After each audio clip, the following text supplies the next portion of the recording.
not going to be fixed with violence or looting Target. They're not going to be fixed, and our mental health crisis is not going to be fixed by spreading false rumors about a situation that was unfolding.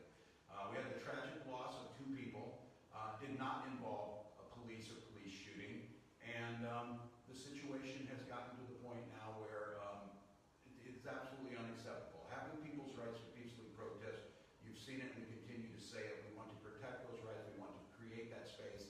And here in Minnesota, I want to say we came together as a state, bipartisanly, to move legislation that yeah, maybe did not go far enough, but it started to address these very issues. And all of that good work cannot be pushed backwards by unlawful behavior. It is simply unacceptable. And it's for that reason, in communications with the city of Minneapolis, when this situation started to go, that we use state assets in the National Guard, Joint Powers Agreements, DNR, and others, and use the executive order of mobilization of the National Guard.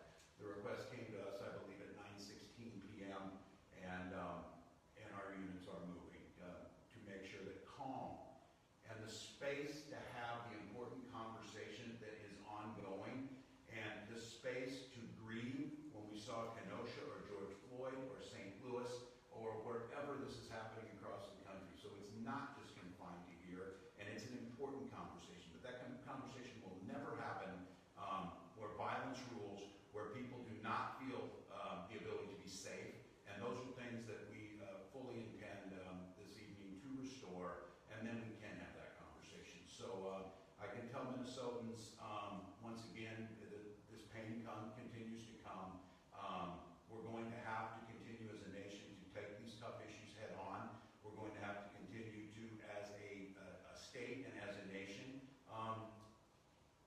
be willing to separate clearly the needs for positive reforms and the grievances and systemic racism that is driving many people to a sense of desperation, and clearly separate those from unlawful, reckless, and dangerous behavior that's not associated with those. And we can do that. Those two things are not mutually exclusive. So what I can tell you is we continue to get the updates. We have time for a couple of questions. The state resources are being deployed as we speak in conjunction with the city of Minneapolis and Minneapolis Police Department.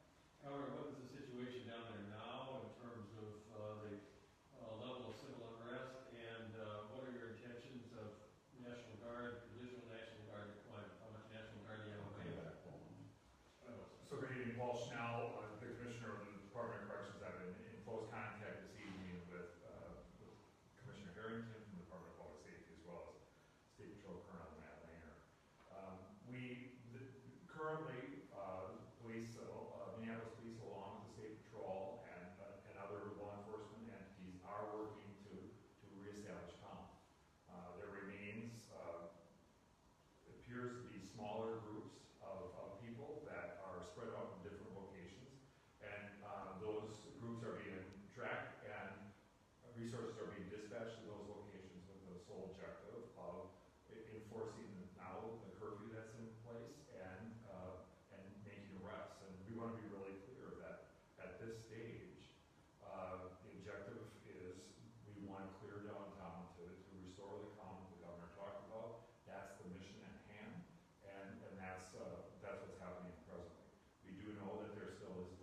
Are there any guard troops now in Minneapolis, and how long until they're there?